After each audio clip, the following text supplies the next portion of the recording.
누가복음 20장 1절부터 18절까지 함께 봉독합니다. 하루는 예수께서 성전에서 백성을 가르치시며 복음을 전하실새 대제사장들과 서기관들이 장로들과 함께 가까이 와서 말하여 이르되 당신이 무슨 권위로 이러한 일을 하는지 이 권위를 준 이가 누구인지 우리에게 말하라. 대답하여 이르시되 나도 한 말을 너희에게 물으리니 내게 말하라. 요한의 세례가 하늘로부터냐 사람으로부터냐? 그들이 서로 의논하여 이르되 만일 하늘로부터라 하면 어찌하여 그를 믿지 아니하였느냐 할 것이요 만일 사람으로부터라 하면 백성이 요한을 선지자로 인정하니 그들이 다 우리를 돌로 칠 것이라 하고 대답하되 어디로부터인지 알지 못하노라 하니 예수께서 이르시되 나도 무슨 권위로 이런 일을 하는지 너희에게 이르지 아니하리라 하시니라. 그가 또 이 비유로 백성에게 말씀하시기 시작하시니라. 한 사람이 포도원을 만들어 농부들에게 새로 주고 타국에 가서 오래 있다가 때가 이름에 포도원 소출 얼마를 바치게 하려고 한 종을 농부들에게 보내리니 농부들이 종을 몹시 때리고 거저 보내었거늘 다시 다른 종을 보내니 그도 몹시 때리고 능욕하고 거저 보내었거늘 다시 세 번째 종을 보내니 이 종도 상하게 하고 내쫓은지라. 포도원 주인이 이르되 어찌할까 내 사랑하는 아들을 보내리니 그들이 혹 그는 존대하리라 하였더니 농부들이 그를 보고 서로 의논하여 이르되 이는 상속자니 죽이고 그의 유산을 우리의 것으로 만들자 하고 포도원 밖에 내쫓아 죽였느니라. 그런즉 포도원 주인이 이 사람들을 어떻게 하겠느냐? 와서 그 농부들을 진멸하고 포도원을 다른 사람에게 주리라 하시니 사람들이 듣고 이르되 그렇게 되지 말아지이다 하거늘 그들을 보시고 이르시되 그러면 기록된 바 건축자들의 버린 돌이 모퉁이의 머릿돌이 되었느니라 함이 어찌 됨이냐? 무릇 이 돌 위에 떨어지는 자는 깨어지겠고 이 돌이 사람 위에 떨어지면 그를 가루로 만들어 흩으리라 하시니라. 아멘. 이 말씀에 은혜 있으시기 바랍니다. 우리는 지난 시간에 예수님께서 예루살렘 성에 입성하시자마자 이제 예루살렘 성을 보면서 이 예루살렘이 당할 아주 비극적인 날, 그런 그날이 임하고 임박했다는 그 소식을 전하시죠. 그리고 그 사실을 전하면서 이 예루살렘 성을 보시면서 아주 비통해하시며 통곡하시는 모습을 볼 수 있었습니다.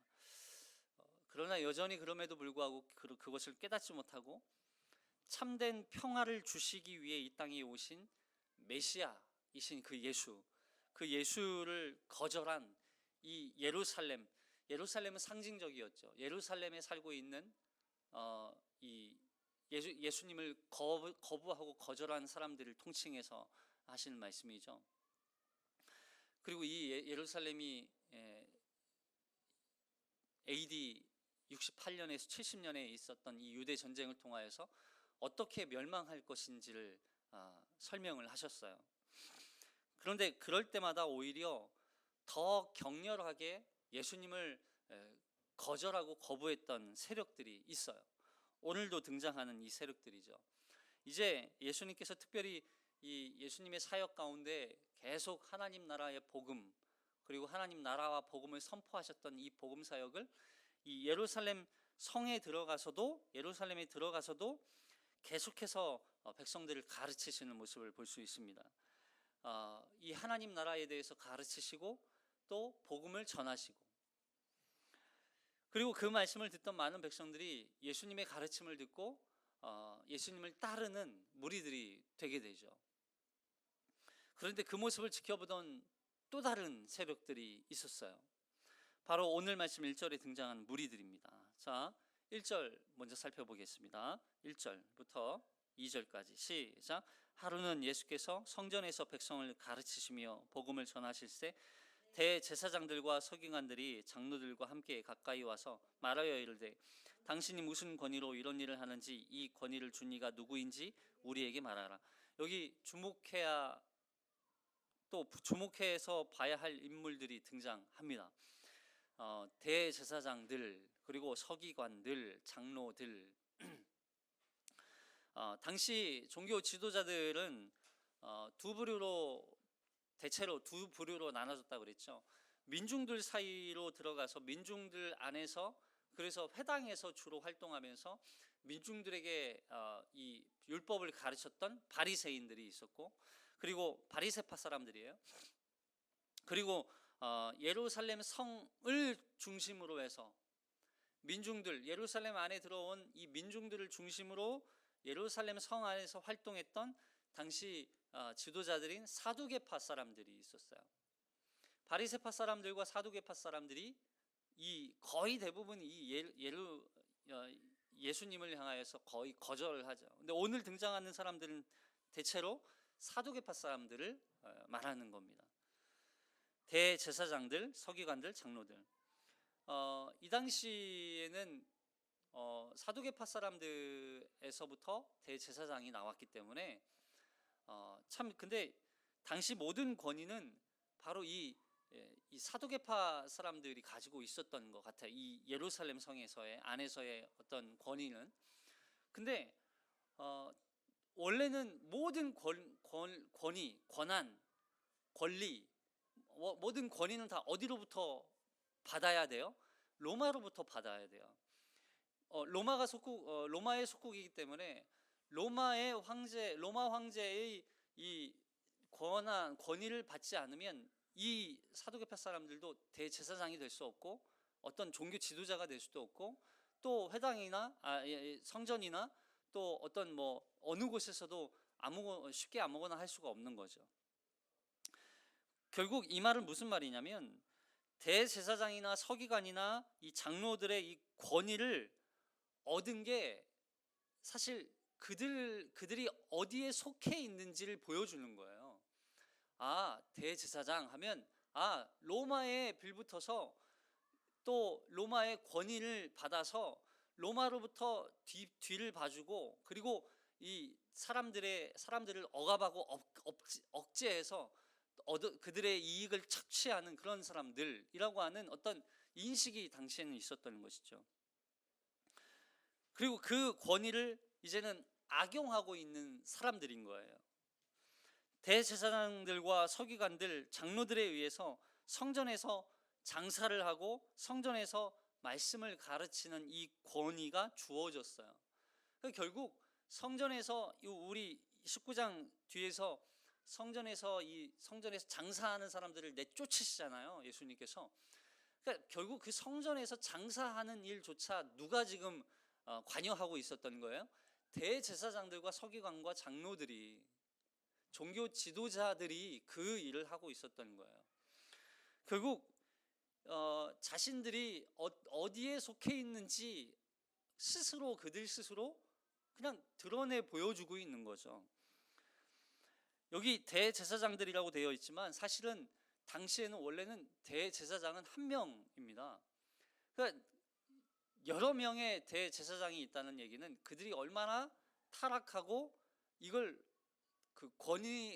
로마 권력으로부터 얼마나 이 권력을 앞세워서 이건 자리를 차지하려고 했었던 그들의 어떤 타락한 모습을 우리가 여기서 볼 수 있게 되는 것이죠. 자, 이들의 질문이 무엇인지 다시 한번 볼게요. 이들이 지금 뭘 물어보냐면, 당신이 무슨 권위로 이런 일을 하는지. 무슨 일을 하셨어요? 예수님께서 성전에서 백성들을 가르치시며 복음을 전하시는 일을 하셨단 말이에요. 근데 이 일을 무슨 권위로 하냐는 거예요. 자, 그러자 예수님께서 이렇게 대답하세요. 자, 3절 4절 시작. 대답하여 이르시되 나도 한 말을 너희에게 물으려니 내게 말하라. 요한의 세례가 하늘로부터냐 사람으로부터냐. 예수님을 향해서 무슨 권위로 이런 일을 하느냐라고 묻는 그 물음에 예수님은 답을 하지 않으시고 오히려 다시 질문을 해요. 이 대제사장과 서기관들과 또 장로들에게 오히려 다시 되묻죠.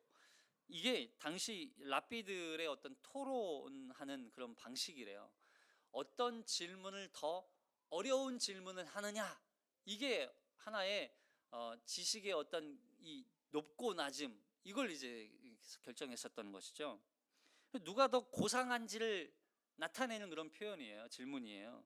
어쨌든 예수님이 그들을 향하여서 다시 질문을 하세요. 요한의 세례가 하늘로부터냐 아니면 사람으로부터냐?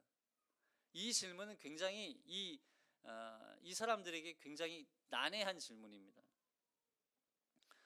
요한이 누구에게 권위를 받아서 세례를 베풀었느냐? 요한이 그냥 세례 베푼 게 아니잖아요. 요한을 당시 사람들은 선지자라고도 생각했고 하나님으로부터 보냄받은 선지자라고 했거든요. 자, 이 질문을 들은 대제사장들과 서기관들, 장로들은 아주 곤란해졌어요. 5절부터 볼게요. 뭐라고 대답해야 할지. 자, 5절부터 7절까지 시작. 그들이 서로 의논하여 이르되 만일 하늘로부터라 하면 어찌하여 그를 믿지 아니하였느냐 할 것이요 만일 사람으로부터라 하면 백성이 요한을 선지자로 인정하니 그들이 다 우리를 돌로 칠 것이라 하고 대답하되 어디로부터인지 알지 못하노라 하니, 결국 이것도 저것도 대답하지 않고 뭐라고 대답했어요? 알지 못합니다, 모릅니다 라고 고백하는 거예요. 모릅니다 라고 얘기하는 거죠. 자, 예수님의 이 질문이 이 사람들에게 얼마나 곤혹스러웠는지 볼 수 있죠. 만일 요한의 세례가 하늘로부터라 하면 왜 요한을 믿지 않았냐? 세례 요한이 선포한 그 회개의 메시지와 요한이 말한 그 요한을 왜 믿지 아니하였느냐라고 질문하겠죠. 그 본인들 스스로 계략에 빠지는 거예요. 그리고 대제사장들과 서기관들, 장로들은 요한의 이 세례를 받지도 않았고 그리고 요한을 믿지도 않았어요. 만일 하나님으로부터 받은 권위라고 하면 요한을 믿어야만 했거든요. 믿지 않으면 안 돼요. 그리고 그 요한이 주는 세례를 받아야만 했어요. 근데 받지 않았단 말이죠. 그리고 요한의 세례가 만일 사람으로부터라고 한다면 요한이 선포한 회개의 메시지를 듣고 회개하라 천국이 가까웠느니라 이 말씀을 듣고 많은 사람이 회개하고 요한을 따랐단 말이에요. 그리고 세례 요한이야말로 구약에서 예언해 주었던 선지자, 마지막 선지자라고 하는 인식이 그들 가운데 있었어요. 근데 그 선지자를 부정하게 되는 것이죠. 그래서 많은 이 무리들, 이 세례 요한을 선지자라고 믿고 하나님이 보내심을 받은 선지자라고 하는 것을 믿고 있는 이 무리들이, 아니 저 대제사장들과 서기관들과 또 장로들은 세례 요한을 믿지 않고 또 세례 요한을 사람으로부터라고 얘기한다면 큰일 나는 거죠. 군중들이 막 난리가 나겠죠. 그래서 당신은 이건 돌로 쳐 죽인다는 건 신적 모독인 거예요. 그래서 돌로 쳐 죽일 거라고 생각하고 결국 모른다라고 대답을 하는 거죠. 이것도 이러지도 저러지도 못하게 되자 모른다. 근데 이것도 사실 이렇게 대답하면 안 돼요. 잘못된 선택이죠. 왜냐하면 백성들이 생각할 거 아니에요. 백성들이 아니 민족의 지도자, 종교 최고의 지도자, 최고의 권위를 가지고 있는 대제사장들과 서기관과 또 장로들이조차 이 세례 요한이 갖고 있는 이 권위가 누구로부터인지 말을 못하고 모른다라고 말한다는 건, 아니 저 사람들이 도대체 우리가 뭘 믿고 저 사람들을 따르고 있었는지 한심하게 여기는 거죠. 결국 예수님의 권위를 설명하기 위해서 예수님께서 선택한 이 세례 요한의 이야기는 예수님이 가지고 있는 권위가 바로 사람으로부터 받은 권위가 아니라 하나님으로부터 받은 신적 권위라는 사실을 돌려서 설명해 주고 계시는 거죠. 그러니까 결국 예수님의 이 권위라고 하는 건 보세요. 대제사장들과 서기관들과 장로들이 바라는 권위는 자신들 아래, 자기들이 가지고 있는 권위 아래에 놓여 있는 권위이기를 바라는 거예요. 결국 이런 사람들은요 항상 내 아래에 있기를 바래요. 누군가가 나보다 높은 어떤 다른 권위를 받아서 나를 다스리고 통치하고 하고자 하는 그런 권위에 놓이고 싶지 않다는 거죠. 근데 그래서 결국 예수님은 이 권위가 하늘로부터 내려온 하나님의 권위로 내가 이 일을 한다라고 하는 걸 설명하기 위해서 이 이야기를 하시는 거죠. 자, 그러면서 한 번 더 이 권위에 대한 이야기를 한 번 더 강화시켜 주기 위해서 비유로 설명하세요. 자, 여기 보니까 9절부터 보면, 9절에 보면 포도원에 관한 비유의 말씀이 등장하잖아요. 이거는요, 비유라고 하는 걸 우리가 계속 설명해드리지만, 비유는 어떤 이야기를 만들어서 새로운 어떤 없는 이야기를 만들어서 설명하는 게 아니에요. 잘 기억하셔야 돼요. 비유로 설명하시는 건 대부분 예수님께서 하신 비유는 당시에 있었던 이 이야기를 하면 당시 그 사람들은 다 어느 정도는 다 알고 있는 이야기를 비유로 어떤 상황을 더 강화시켜 주기 위해서 설명하시는 거죠. 이해되셨죠? 그래서 이 이야기가 나오게 된 배경 자체가 뭐예요?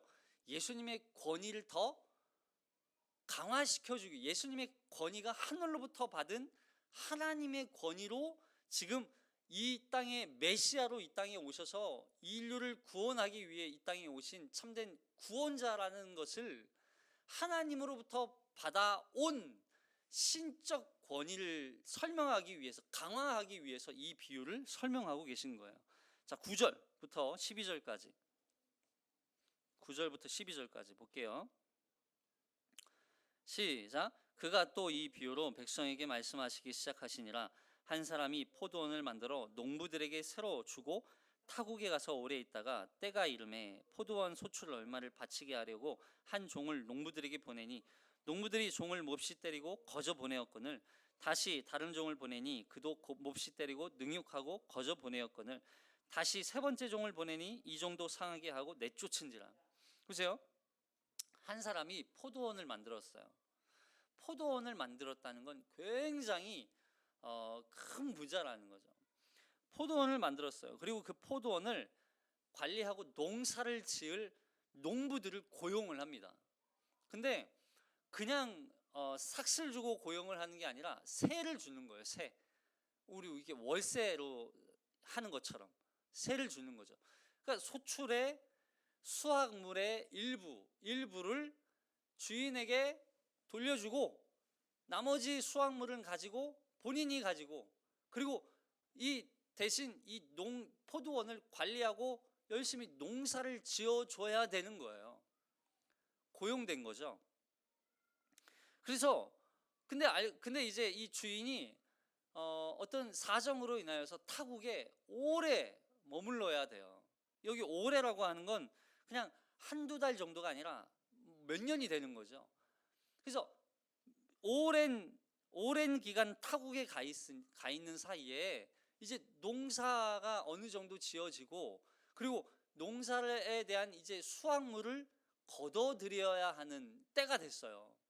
그래서 이 소출이라고 하잖아요. 소출의 일부를 이제는 주인에게 돌려줘야 할, 주인이 받아야 할 일부의 수확물을 받기 위해서 종을 보낸단 말이에요. 근데 농부들이 어떻게 해요? 이 종을 내치고 때리고 그리고 그냥 거저 보내는 거예요. 빈손으로 보내는 거예요. 매맞고 온 종이 주인에게 이르겠죠. 주인님, 저를 보내주셨는데 그 농부들이 저를 때리고 저를 못 살게 굴고 그리고 맨손으로 보냈습니다. 제가 죽다 살다 이렇게 왔습니다 라고 말하겠죠. 그러면 상식적으로 생각하면 처음에 한 번 보낸 종이 그렇게 매맞고 돌아오면 다시 다른 종을 보내겠어요? 아니면 이렇게 생각하겠죠. 아니 이것들이 하면서 종 한 명을 보냈으면 다음에는 몇 명을 보내요? 여러 명을 보내야죠. 그래서 그 수확물을 가지고 와야죠. 근데 또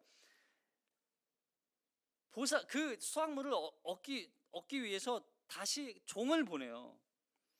근데 보낸 종마저 또다시 몹시 때리고 능욕당하고 그리고 빈손으로 돌아오는 거예요. 아니 화나지 않을까요, 주인이? 근데 거기서 그치지 않아요. 다시 종을 또 보내요. 너무 이상하지 않아요? 자, 주인이 받아야 할 이 수확의 일부는 주인 입장에서는 정당한 겁니까? 정당하지 않은 겁니까? 정당한 거예요.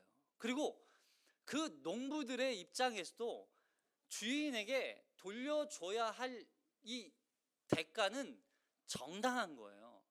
그렇게 고용이 되었고 세를 받고 했단 말이에요. 그게 정당한 보상이었어요. 근데 주인에게 돌려줘야 할 정당한 보상을 그들이 탐욕으로 인하여서 그걸 그들이 가로채는 거죠. 여러분 이거 많이 보신 거 아니에요? 강도잖아요. 이건요 하나님의 나라를 향하여서 이 농부들은 주인을 향하여서 강도질을 하는 거예요. 단순히 그냥 안 주겠다 이런 게 아니죠. 자, 근데 보세요. 이 주인이 거기에서 그치지 않아요. 더 당황스러운 말씀이 등장해요. 자, 13절 볼게요. 13절 시작. 포도원 주인이 이르되 어찌할까 내 사랑하는 아들을 보내리니 그들이 혹 그는 존대하리라 하였더니, 여기 포도원 주인이 이르되 어찌할까 그래요. 어찌할까. 여러분 여기서 고민할 필요가 있어요, 없어요? 고민할 필요가 없어요. 그냥 이 정도 부유한 부자면 그 수하에 군인 몇 명은 있어요. 네? 군인들이 있다고요. 그러면 이 정도 농부들이면 그냥 군인 보내서 다 그냥 처단하면 돼요. 근데 어찌할까 이 고민을 한다는 건 이건 이런 의미예요. 내가 저것들을 어떻게 처벌하지, 내가 저것들을 어떻게 처단하지, 이런 의미가 아니라 저 농부놈들을 어떻게 하면, 어떻게 설득해야 내가 저들에게 정당한 보상을 낼 수 있도록 그들의 마음을 움직일까, 이런 고민을 하고 있는 거예요. 어찌할까. 그렇죠. 마치 주인이 농부들이 저런 짓을 벌일 걸 뻔히 아는 것처럼 어찌할까 그러고 있는 거예요. 마치 내 말을 듣지 않을 것을 아는 것처럼. 이해되세요? 그리고 주인이 권위를 받아서, 여러분 종들도, 이 종들은 그러니까 주인에게 명령을 받아서 농부들에게 말을 전하는 이 종은요, 이 주인의 권위를 갖고 있는 거예요. 그렇죠? 그만큼의 권위가 있어요. 근데 그 권위를 가진 종마저 너희가 학대하고 때리고 업신여기고 반대하고 정죄하고 거절하고 그랬다는 걸 설명하는 거죠. 그래서 이제 어떻게 하면 좋을지, 어떻게 하면 저 농부들을 처단할지가 아니라 어떻게 하면 저들에게 정당한 대가를 받을 수 있도록, 정당한 대우, 이걸 너희가 어떻게 하면 깨달을지를 바라는 마음으로 지금 뭘 보내고 있는 거예요? 아들을 보내요. 다른 방법이 없어요. 근데 여기서 아들을 보내요. 아니 여러분, 이 정도 상황이 됐으면 전 아들을 보낸다는 건 상상할 수 없는 거죠. 말도 안 되죠. 그리고 보세요. 포도원 주인이 직접 가면 안 될까요? 먼 타국에 있으니까 못 와요? 올 수 있어요. 근데 아들을 보낸다는 건 무슨 의미일까요? 여기 이 아들을, 여기 보니까 이런 표현이 있어요. 내가 가장 사랑하는 아들이래요. 내가 가장 사랑하는 아들. 그럼 이거를 다른 번역서에서 보면 깜짝 놀라실 거예요. 자, 여기 보세요. 공동번역 버전이거든요. 공동번역서에서는 뭐라고 표현했는지 보세요. 누가복음 20장 13절 공동번역 버전입니다. 시작. 포도원 주인이 이제 어떻게 할까? 그러면 이번에는 내 사랑하는 외아들을 보내야겠다. 설마 내 아들이야 알아주겠지 하고 말하였다. 그럼 이 아들이 어떤 아들이에요? 예? 외아들이에요, 외아들. 하나뿐인 아들, 독생자라는 거예요, 독생자. 이 아들을 보내요. 그러면 이 아들을 보낸다는 주인의 마음은 어떨까요?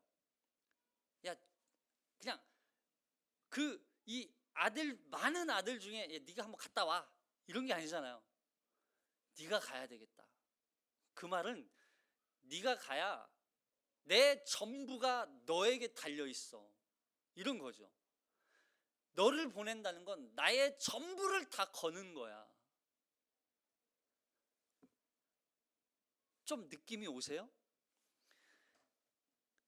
내가 사랑하는 나의 하나뿐인 아들을 보낸다는 건 내가 직접 가는 것보다 훨씬 더 크고 더 막중하게 너의 임무가 있다는 거예요. 그래서 한 아버지의 그 전부를 이 아들에게 권위를 다 주는 거예요. 그리고 이 아들을 보내는 거예요. 그럼 그 아들을 맞이하고 만약에 이들이 이 아들을 영접한다면 이 아들이 갖고 있는 모든 권위가 아버지의 것이기 때문에 이 아버지를 영접하는, 인정하는 거하고 똑같은 거죠. 근데 이거마저 이들은 거절하죠. 사실 아버지의 아들, 이 외아들, 하나뿐인 아들을 보내는 건 그만큼 농부들을 향한 긍휼과 자비가 얼마나 큰지를 보여주는 거예요. 하나님의, 아버지의. 그렇지 않으면 그냥 처단하면 돼요. 그냥 군대에 보내서 그냥 다 없애버리면 돼요. 근데 그렇지 않잖아요. 아들을 보낸다는 건 이 아들을 통해서 내가 너를 용서하겠다는 걸 보여주는 거잖아요. 아버지가 얼마나 긍휼과 자비가 크신 분인지를 보여주는 거예요.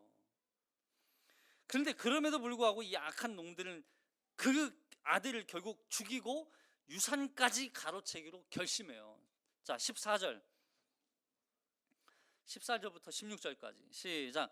농부들이 그를 보고 서로 의논하여 이르되 이는 상속자니 죽이고 그 유산을 우리의 것으로 만들자 하고 포도원 밖에 내쫓아 죽였느니라. 그런즉 포도원 주인이 이 사람들을 어떻게 하겠느냐, 와서 그 농부들을 진멸하고 포도원을 다른 사람들에게 주리라 하시니 사람들이 듣고 이르되 그렇게 되지 말아지이다 하거늘. 예수님께서 왜 포도원에 관한 비유의 말씀을 하셨어요? 포도원은 하나의 상징이에요. 이스라엘을 상징하는 거예요. 이스라엘을 상징하는 거. 그래서 하나님께서 택하신 이 이스라엘을 포도원으로 택하셨단 말이에요. 그리고 그 포도나무는 포도 열매를 맺히도록 계속 가꾸도록 하셨어요. 그리고 그걸 관리하도록 종교 지도자들을 세웠단 말이에요.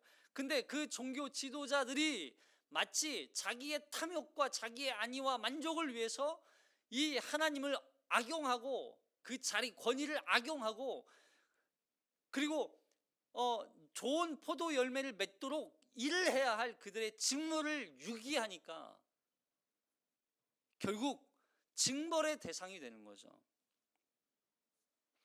그래서 주인이 선지자들을 보내셔서 계속 다시 한번 은혜를 베푸시고 또 돌이키게 하시고 또 회개하게 하시고 또 돌이키게 하시고 또 회개하게 하시고. 여러분, 구약 성경을 보면 참 답답하지 않아요? 답답해요. 그렇게 범죄하고 우상 섬기고 그러다가 하나님이 선지자들을 보내서 너희 돌이켜라, 그렇지 않으면 너희가 심판받는다, 너희가 멸망한다, 너희는 망한다. 그럼 하나님 앞에 우상 조금 제거하고 그냥 우상 좀 버리고 그리고서 좀 시간 지나면 다시 또 하나님 앞에 범죄하고 또 그러다가 하나님이 또 선지자 보내서 너희 돌이키지 않고 회개하지 않으면 너희 심판받는다. 또 그럼 조금 하나님 앞에 돌아오는 척했다가 답답하지 않아요? 똑같은 거예요 지금. 그럼에도 불구하고 돌이키지 않아요. 사실 이 농부들은요, 돌이킬 마음이 사실 없어요. 백성들이 문제예요? 아니면 지도자의 문제예요?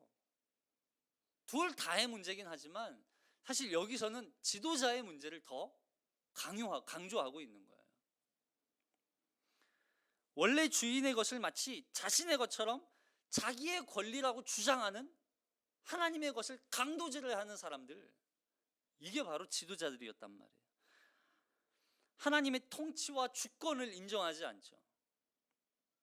여러분, 사실 그런데 그럼에도 불구하고 하나님은 계속해서 선지자들을 보내요. 계속해서 돌이키기를 바래요. 이게 구약 성경을 보면 하나님은 참 진노하실 때는 막 너무 무서운 하나님이지만 기다리실 때는 참 너무 답답하게 기다리세요. 기다리고 또 기다리시고. 근데 그러다가 도저히 안 되겠으니까 결국 아들을 보내시는 거죠. 외아들이신 그 예수 그리스도를 보내시는 거예요. 아니, 이 비유가 어떻게 보면 참 말도 안 되는 비유 같아요. 그냥 농부들은 악하니까 악한 자들이라고 그냥 치부하더라도 그 주인은요, 아니 왜 계속해서 종을 보내고 왜 또 보내고 세 번을 거쳐서 보내고, 세 번이라는 건 삼수는 완전수잖아요. 계속 보낸다는 거예요.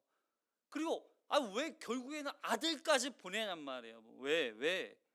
그럼 이 비유는 이 악한 농부들처럼 그렇게 강팍하게 살면 안 됩니다, 이 이야기를 하는 게 아니에요. 이 비유는 무슨 뜻이에요? 그럼에도 불구하고 이들이 하나님 아버지에게, 이 주인에게 회개하고 돌이키고 다시 원래의 본분을 되찾도록 용서와 자비와 긍휼을 베푸시는 주인의 마음을 보여주는 거라고요. 자기 아들을 보내신 이유가 뭐예요? 설마 내 아들이야 알아주겠지. 여기 보니까 설마 내 아들이야 알아주겠지, 이렇게 공동번역서의 13절에 그렇게 하잖아요. 설마 내 아들이야 알아주겠지. 이거 뭐예요? 내 아들을 존귀하게 여기겠지. 내 아들을 영접하겠지. 내 아들이 말하는 내 말을 들어주겠지. 여러분, 아들을 혼내기 위해서 보낸 게 아니잖아요. 아들을 통해서 이 농부들을 혼내기 위해서 보낸 게 아니잖아요.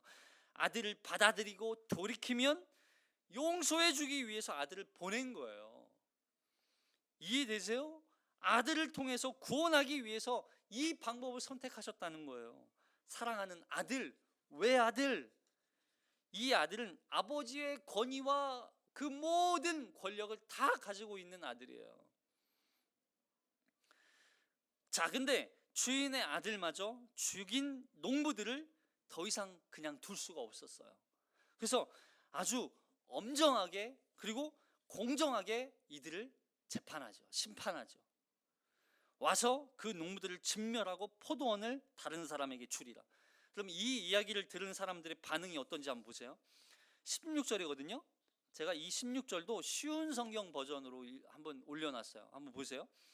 16절, 누가복음 20장 16절, 쉬운 성경 버전이에요. 시작. 그가 돌아와 포도원 농부들을 죽이고 포도원을 다른 사람들에게 넘길 것이다. 사람들이 이 말씀을 듣고 말했습니다. 그런 일이 제발 일어나지 않았으면 좋겠습니다. 뭐예요? 그런 일이 제발 일어나지 않았으면 좋겠대요.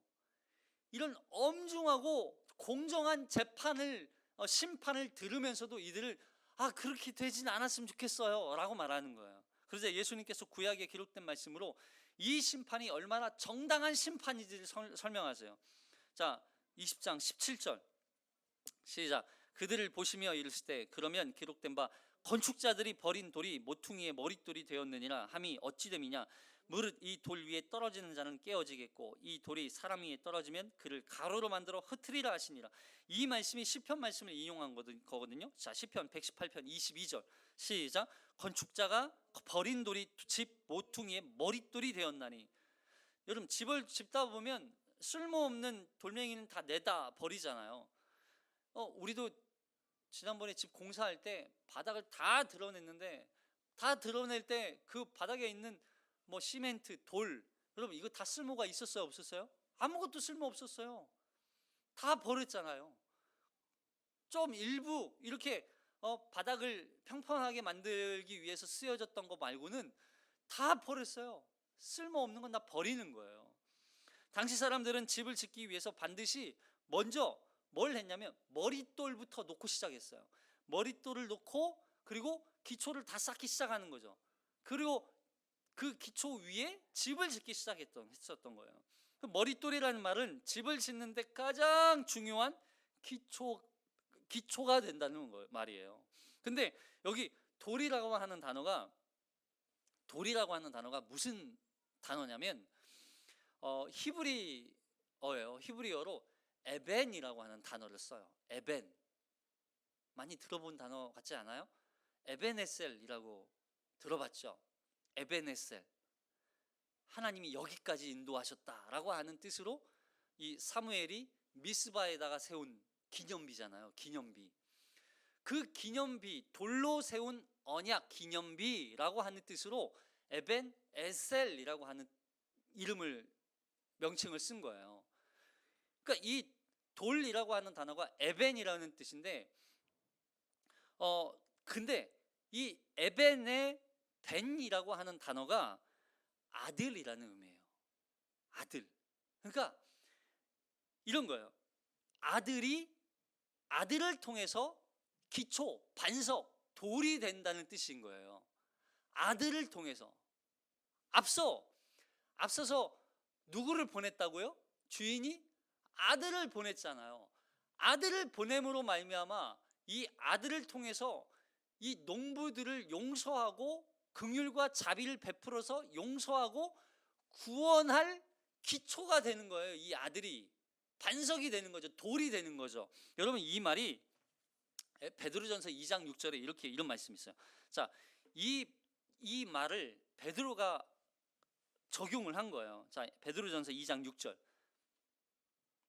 시작. 성경에 기록되었을 때 보라 내가 택한 보배로운 모퉁이 돌을 시온에 두노니 그를 믿는 자는 부끄러움을 당하지 아니하리라 하였으니 그러므로 믿는 너희에게는 보배이나 믿지 아니하는 자에게는 건축자들이 버린 그 돌이 모퉁이의 머릿돌이 되고. 자, 여기까지요. 보세요. 성경에 기록되었을 때 이것도 시편 말씀이죠. 내가 택한 보배로운 모퉁이 돌을, 보배로운 모퉁이 돌이래요. 이 보배로운 모퉁이 돌을 시온에 두노니 그를 믿는 자는 부끄러움을 당하지 아니하리라. 그를 믿는 자, 여러분 보세요. 모퉁이 돌이 갑자기 누가 돼요? 그가 돼요. 그럼 그는 누구예요? 예수, 메시아, 그리스도를 믿는 자는, 예수를 믿는 자는 부끄러움을 당하지 아니하리라 하였으니 그러므로 믿는 너희에게는 뭘 믿어요? 그리스도를 믿는 너희에게는 그 믿는 자가 뭐가 돼요? 보배, 모퉁이 돌이 보배가 된다는 거예요. 보배이나 믿지 아니하는 자들에게는 뭐예요? 그냥 단순히 버린 모퉁이 돌, 그냥 버린 돌이 되는 거예요. 근데 너희 그 믿지 않는 자들은 버렸지만 그 버린 돌이 뭐가 돼요? 모퉁이의 머릿돌이 되었다는 거예요. 자, 8절부터 시작. 또한 부딪히는 돌과 걸려 넘어지게 하는 바위가 되었다 하였느니라. 그들이 말씀을 순종하지 아니함으로 넘어지나니 이는 그들을 이렇게 정하신 거예요. 여기까지 보세요. 근데 이 보배로운 모퉁이 돌 예수 그리스도를 믿지 않은 이유가 뭐예요? 부딪히는 돌과 걸려 넘어지게 했다는 거예요. 그들을 보세요. 부딪히는 돌은 그냥 부딪히는 거하고 돌이지만 걸려 넘어지게 하는 바위가 돼요. 여러분, 예수 그리스도를 거절하고 거부하고 그 말씀에 순종하지 않는다는 건 그들 앞에 돌이 바위가 되는 거나 마찬가지라. 조그만한 돌이었어요. 근데 자신들이 거기에 순종하지 않으니까, 그 말씀을 듣지 않으니까 조그만한 돌이 결국 큰 바위가 되는 거예요. 자, 그래서 그렇게 그들이 말씀을 순종하지 아니함으로 넘어졌다는 거죠. 근데 더 충격적인 거, 이는 그들을 이렇게 정하신 것이라 그래요. 정하신 것이라. 그들이 걸려 넘어지고 부딪히게 된 것이 누구의 뜻이라는 거예요? 아버지의 뜻이라는 거예요. 하나님이 그렇게 정하셨다는 거예요. 두렵지 않으세요? 그러면 누구는 예수를 믿고, 누구는 예수를 믿지 않고, 누구는 예수를 영접하고, 누구는 예수를 영접하지 않고. 차이는 뭐예요? 그렇게 하나님이 정하셨다. 하나님이 그렇게 택하셨다는 거예요. 근데 그 택하심에 대한 권한을 하나님께 있는데, 그 권한이 하나님께 있다고 해서 우리가 그걸 왈가왈부하고 대항하고 대적할 수 있느냐? 있어요, 없어요? 없다는 거죠. 왜냐하면 그렇게 거절하기로 그들이 뭐 했어요? 선택했어요. 하나님은 이걸 이렇게 오해하면 안 돼요. 아니, 끝까지 아들을 보내야죠. 그러면 끝까지 용서해야죠. 끝까지 사랑의 하나님이시라면서요. 끝까지 용서하고 끝까지 종들을 보내서 끝까지 하셔야죠. 이렇게 말하면 돼요, 안 돼요? 안 돼요. 왜요? 하나님은 우리에게 그렇게 은혜를 베풀어 오셨어요. 그걸 농부들처럼 계속 끝까지 거부했어요. 하나님은 선택할 수 있는 게 있어요, 없어요? 없어요. 결국 여기서 그렇게 정하셨다는 건 하나님이 너는 구원하고, 너는 저주받고, 너는 용서받고, 너는 심판받고, 이걸 정했다는 게 아니라 너가 그걸 선택하도록 내가 너에게 은혜를 계속 끊임없이 베풀었음에도 불구하고 너가 그 길을 계속 갔다는 걸 여기서 말하는 거예요. 네가 그렇게 갈 수도 있지. 네가 그렇게 심판받게 되는 게 그 길로 끝까지 가지 않도록 나는 원하고 바라고, 그래서 너에게 긍휼을 계속해서 베풀었는데도 불구하고 너는 그 길을 끝까지 선택했다는 거죠. 결국 여기서 말하는 이 권위에 대한 이야기는, 예수님은 신적 권위를 받아서 이 땅에 믿지 않는 자와 믿는 자를 구분해서 누구는 구원하고 누구는 심판하고, 이걸 위해서 오신 예수라고 하는 걸, 그리고 그 심판받아 마땅하다는 걸 설명하기 위해서 이 비유를 쓴 게 아니라, 그 권위가 있으신 아버지로부터 권위를 받아 오셨음에도 불구하고 아버지는 그 권위를 강압적이고 강제적으로 쓰기 위해서 오신 게 아니라 끝까지 하나님 나라와 복음을 계속해서 선포하고 가르치심을 통하여서 그 구원의 은혜를 베풀고 계셨다는 걸 설명하는 거예요. 이런 주인이 어디 있어요? 이런 아버지가 어디 있어요? 아버지여도 이런 아버지가 어디 있냐고요. 결국 자기 아들을 보내서 누군가를 구원할 그런 아버지가 어디 있냐고요. 이거는요, 우리를 구원하기 위해서, 아니 나를 구원하기 위해서 끊임없이 선지자를 보내시고 말씀하시고 기다리시고 보내시고, 그래도 깨닫지 못하니까 결국 아들까지 보내신 그 하나님 아버지의 긍휼과 사랑을 보게 하는 거예요. 그 긍휼하심과 사랑하심, 권위의 문제가 아니라 우리가 받은 구원을 다시 한번 우리가 기억하기를 바랍니다. 그 구원이 내가 잘나서 받은 것도 아니고 우리가 원해서 받은 거예요? 우리가 믿어서 구원받은 거예요? 아니요. 우리 하나님이 은혜를 베푸셨기 때문에 우리가 구원받은 거예요. 그 구원을 기억함으로 말미암아 아버지의 사랑을 날마다 감격하며 살아갈 때 우리가 그 권위 앞에 굴복할 수 있는 거예요. 아버지의 사랑에 메인바되어 이 땅에서 그리스도인의 삶을 살아내는 우리 모두가 되기를 주님의 이름으로 축복합니다. 기도하겠습니다.